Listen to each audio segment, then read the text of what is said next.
Maxime, je suis très inquiet ce matin car je vois dans vos yeux cette petite lueur qui veut dire là j'ai trouvé une innovation qui va les scotcher, qui va les asseoir. Mais oui, vous commencez à bien me connaître. L'idée du jour, elle est très simple. Remplacer le bitume des routes et des autoroutes par des panneaux photovoltaïques. On roulerait sur ces panneaux.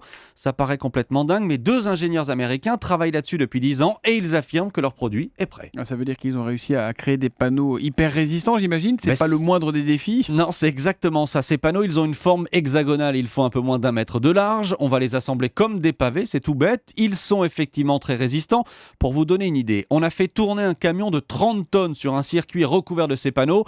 Le poids lourd a roulé pendant près de 500 000 km sans rien casser. 500 000 km, elle est robuste votre RCS quand même.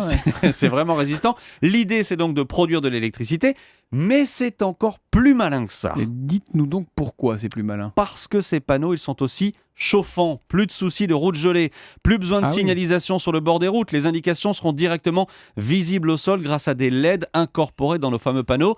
Mais j'ai encore mieux que ça, ce revêtement nouvelle génération. Il est aussi capable de détecter une voiture en panne ou un animal en train de traverser et il peut automatiquement prévenir les automobilistes quelques kilomètres en amont. Bon, désolé d'être un tout petit peu terre à terre, mais ça coûte combien votre histoire ? Eh bien, on n'en sait rien. Les ingénieurs ne veulent pas le dire pour le moment. Forcément, ce sera beaucoup plus cher qu'un bitume classique.